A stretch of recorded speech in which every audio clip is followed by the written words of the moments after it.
You're listening to the New York Sports Show, the #1 all New York sports podcast. Hosted by Dominic Konareski.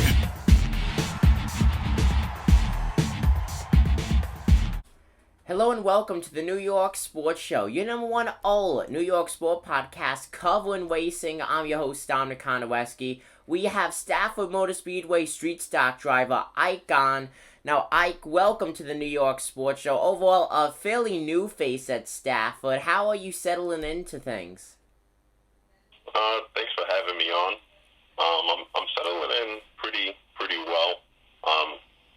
Getting used to, how everything runs and learning, getting experience. I'm still fairly new at this. Yeah. So it's still a work in progress. Yeah, well, it's an honor to have you on. So, yeah, like you said, fairly new.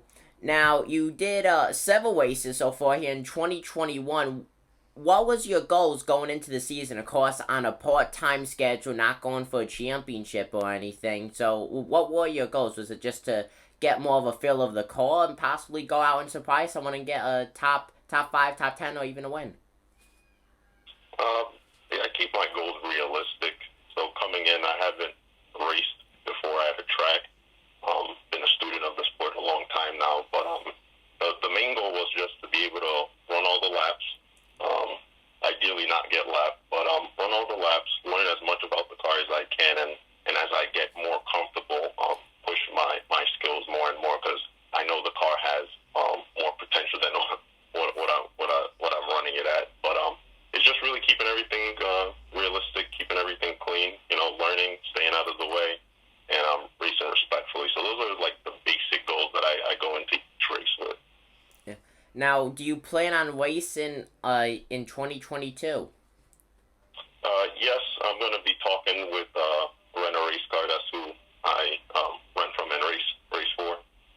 We're going to come up with a couple of races here in the 2022 season. Waiting for the off season to roll around, and we'll start talking about that and see what that looks like. So again, I'll be part time and I'll be spread out throughout the 2022 season. That's awesome. Now, as you just said, you'll be part time in 2022. Do you plan on going full time in the distant future, like 2023, 2024? Ideally, I would like to. I do this out of pocket, so ideally I would want to, but it's just kind of I just take it a race at a time. Learn, develop, and then see where I end up at. That's how I look at it. Yeah, I don't have any long-term plans, but I do hope to be able to race full time. Yeah, folks, a lap at a time, a race at a time, and the season at a time. I like that method overall. Now, as you said, you race for Rent a Race Car. Now, a majority, and I mean a very, very large amount of former Rent a Race Car drivers are now full-time drivers with their own cars, and they started off with Rent a Race Car RAR. Now, how has Rent a Race Car fully helped you really achieve your dream of being a race car driver, and overall it's giving you that opportunity to show your racing talent? I look at Rent a Race Car as an opportunity. They rent, and some people may go for just a single race or maybe 2 races, but it's really an opportunity. Like you mentioned, there's people who started off with Rent a Race Car and moved on to owning their own cars and moving up in the division. So they've helped me by just because you're getting the full experience. You're racing. It's not a follow the leader. It's not just a ride along. You're getting the full racing experience, and Yes. They've helped me by just having their business, putting me right in the seat, right in the mix of things, and it's just up to me at that point to get comfortable, learn as much as I can. Like I said, I take it race by race. Gary and the guys over there are fantastic, really helpful, teach you a lot, tell you where to run, tell you where to improve. So they also coach too. So they've been really helpful. Yeah, well, it sure sounds like they've been helpful. Now, Rent a Race Car actually has one full-time driver, folks, that driver being Christopher Danielchek. Now, has you and Christopher talked, whether it's before races, after races, and just trying to give you more experience on how you could go out there and get a fuller extent and get the most out of the car? Yeah, definitely. Me and Chris have talked during the race, after the race. Really great guy. Teaches me a lot. He started off with Rent a Race Car,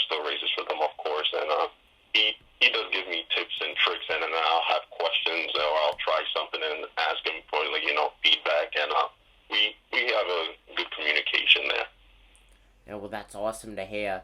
Now, overall, the 2021 racing season, it's coming to an end. Do you plan on doing any more races here in 2021, or are you all done for the season? Unfortunately, I'll be done for the season, but I will still be at the track. Chris Meyer, he reached out to me on Twitter and said that if there was a weekend that I wasn't racing, I was free to come down and hang out with his crew. So I'm going to take him up on the offer. So I want to say thank you to Chris for that. So I will still be around the track even the times I'm not racing. I still plan on being in the pit area, and I just really want to learn, not just the driving aspect of it, but also the car aspect of it. Yeah. And the best way to get that is by being at the track. Well, you know what, folks? That way there's a true racer for you, when Ike is not in the seat, he is still at the track. He's being active there, just to trying to learn more, because there's a lot. For folks not that much into racing, here's a little tip for you. There's a lot that you can learn when you're not even in the car. So I love that you're taking really the full extent of the opportunity, making the most of your time not in the driver's seat. Now, how does it feel overall when you go to Stafford? You're not racing, but you're still there. You're helping teams out, just over there, overall, like taking mental notes. How does that really affect you, knowing that, hey, I'm not racing tonight? Does a big part of you to say, hey, you know what? Let me hop in the car, Yeah, there's always that aspect of it. You always want to be in the car, but being able to take that step back and just absorb all the knowledge. There's a lot of knowledge in the pit area there. So just absorbing all the knowledge, watching cars go around, watching the lines they take between the different classes, seeing how people are setting up passes and whatnot. So you can learn a lot more outside of the car, just being able to watch than just being in the car all the time. Sometimes you do need that step back and, it kind of puts everything in perspective, So how I see it is that, go to the track, I watch, I learn, take the mental notes on, car setup, racing, and then next time I hop back in the car, it would just make me that much better of a driver, because now I'm more well-rounded. That's awesome to hear. Now, one final question for you, Ike. What do you have to say for anyone who is chasing their racing dream? I'll say I've been chasing this dream for a very long time, since I was 9 years old. I'm 26 now, so never give up. You're never too old to chase your dream. Most people have the dream like, hey, I want to race to make it to NASCAR.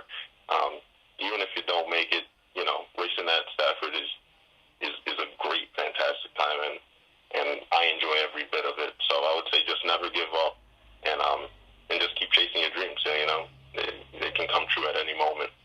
So it's only up to you to keep pursuing them. It couldn't have been said any better than that, folks. Chase your dreams, because if you chase them and you try hard enough, you're going to achieve them. Ike, thank you for joining us here on the New York Sports Show. Good luck for the 2022 racing season. Thank you. I'm glad that you had me on. Thank you.